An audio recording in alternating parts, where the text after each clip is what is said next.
हमारे साथ आपको गाइड करने के लिए, आपकी मदद करने के लिए जुड़ गई हैं पैसिफिक पैराडाइम एडवाइजर्स की पुनीता कुमार सिन्हा, यूएस से, जहां पर ये पूरा का पूरा एक्शन हुआ है। पुनीता जी, बहुत शुक्रिया आपका समय देने के लिए। स्वागत है आपका 18 आवर्स स्वदेश पर। पुनीता जी, किस तरह से देख रही हैं आप ट्रंप के स्पीच को, स्टेटमेंट्स को, जो उन्होंने एक्शन लिए हैं? क्या आपको ये सेंस मिल रहा है कि भारत पर भी या फिर इमिग्रेशन को जो सख्त करने की बातचीत चल रही है अमेरिका में, क्या उसका असर इंडियन कंपनीज पर आ सकता है? क्या सेंस लिया आपने?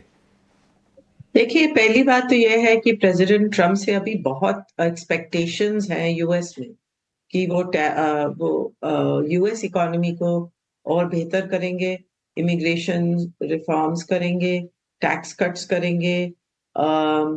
पर उस सब से बॉन्ड यील्ड्स जो हैं वो ऊपर जा रही हैं क्योंकि इन्फ्लेशन अभी भी यूएस में कम नहीं हुई।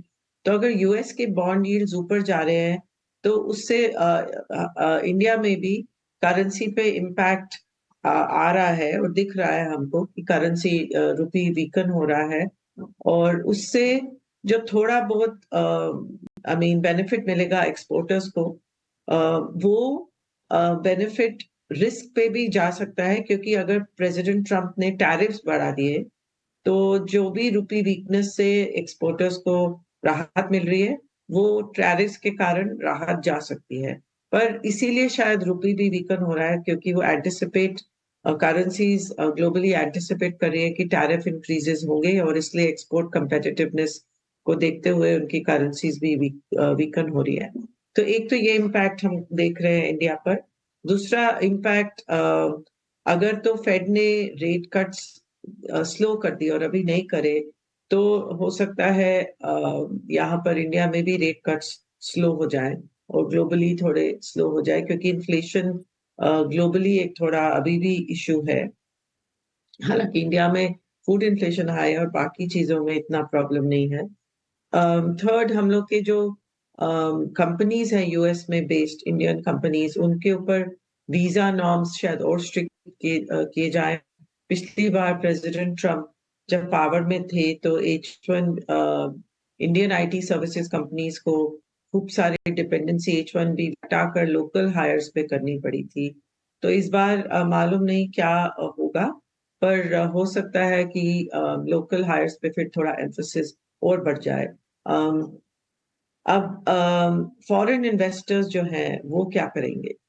मेरे ख्याल से फॉरेन इन्वेस्टर्स जो हैं वो अभी वेट एंड वॉच मोड में हैं, क्योंकि अभी इंडियन बजट भी आने वाला है जैसे कि आपने बोला। तो इंडियन बजट के पहले कोई ज्यादा रिस्क ऑन रिस्की पोजीशंस मुझे नहीं लगता लोग लेंगे।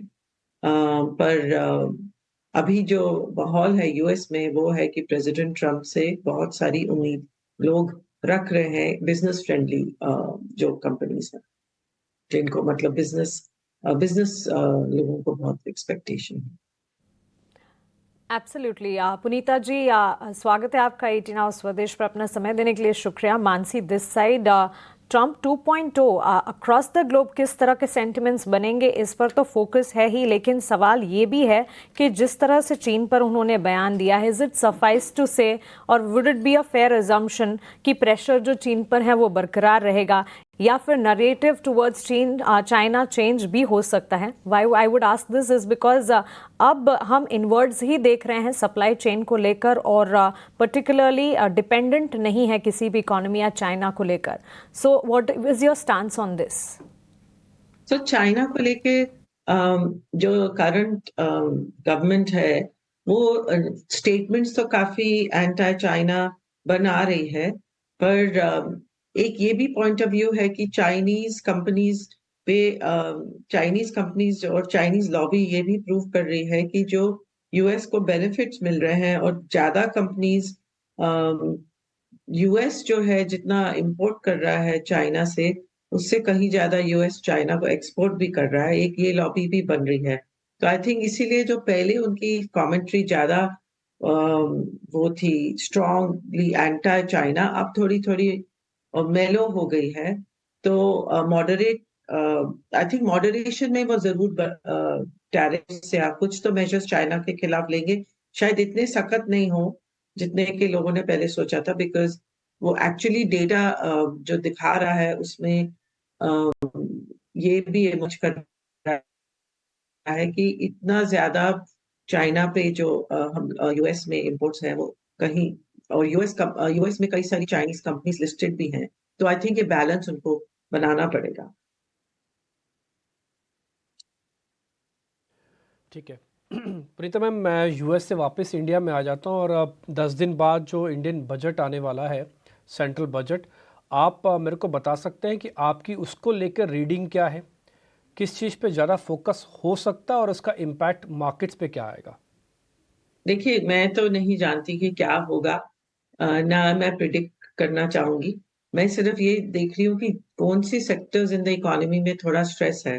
तो अभी भी रूरल सेक्टर में स्ट्रेस है थोड़ा, एंड जो बैंकिंग सेक्टर आप देख रहे हैं उधर भी एनपीएस थोड़े से बढ़े हुए हैं, स्पेशली अनसिक्योर्ड लोन्स में थोड़े, और जो rural and low income areas है वहां पर अभी भी स्ट्रेस है। तो इंडिया की जो इकोनॉमी है, एक जो लग्जरी सेगमेंट है वो बहुत अच्छा कर रहा है, और जो लोअर एंड सेगमेंट है वो अभी भी स्ट्रेस फेस कर रहा है। तो उधर हो सकता है कुछ मेजर्स आए जिससे कि वो जो सेगमेंट है, इकोनॉमिक सेगमेंट, वहां पर कुछ स्टिमुलस मिले। तो एक ये एरिया है जहां मुझे दिख रहा है कि कुछ जरूरत है। दूसरा, क्योंकि जो मेड इन इंडिया को और भी हम लोग को एक स्ट्रांगली पुश देना होगा, स्पेशली प्रेसिडेंट ट्रम्प के अंडर, क्योंकि वो बहुत नेशनलिस्ट पॉलिसीज और इंडियन कंपनीज पे भी टैरिफ्स लग सकते हैं। तो एक made in India for India जो है उसमें एक थ्रस्ट आने के लिए हो सकता है पीएलआई स्कीम्स बढ़ाई जाएं, और मैन्युफैक्चरिंग सेक्टर को कुछ और बेनिफिट्स दिए जाएं। तो ये दो एरियाज तो मुझे दिख रहे हैं, और बाकी जो फिस्कल डेफिसिट है उसका सरकार क्या करेगी, उसको कंसोलिडेशन में लाएगी कि फिस्कल स्टिमुलस थोड़ा और कुछ सेगमेंट्स में देगी। ये सब देखना होगा कि कैसे बैलेंस करेंगे वो लोग। ठीक है पुनीता मैम, बहुत शुक्रिया, थैंक यू वेरी मच। आपने काफ़ी अच्छे से हमको समझाया सारी बात का। ये जो मिस्टर ट्रम्प आए हैं उनका क्या इम्पैक्ट होगा और बजट पे कौन सा ग्रे एरिया टिपिकली जिसको थोड़ा नोटिसेबल इस बार ध्यान में रखा जा सकता है। बहुत बहुत शुक्रिया, thank you very much ma'am, आपने हमारे लिए समय निकाला। देखिए, करीब 500 पॉइंट की गिरावट आ चुकी है बैंक निफ्टी पर। कल हम 800 पॉइंट चले, आज हमने 500 पॉइंट खो दिए। शुक्रवार को हमने 108 पॉइंट खोए थे निफ्टी के अंदर, कल 140 पॉइंट जोड़े, आज वापस से खो दिए 184 पॉइंट। तो एक हाथ दे दूसरे हाथ ले, ना जाने क्या होगा मार्केट का। मेरे पास ना समय है, ना शब्द है, ना पॉइंट्स है बोलने के लिए, तो इसलिए थैंक यू वेरी मच आज का कार्यक्रम देखने के लिए। इसी तरह से आप ही देखते रहिए, जो भी होगा वो आपकी आंखों के सामने ही हो रहा है। इसमें मैं, आप, हम सब मिलकर मेरे को नहीं लगता कुछ कर पाएंगे। जिनको करना है वो थोड़ा सुप्त अवस्था में है। उम्मीद करते हैं थोड़ा जाग जाएं, सुप्त अवस्था से बाहर निकलें और रिटेलर्स के बारे में थोड़ा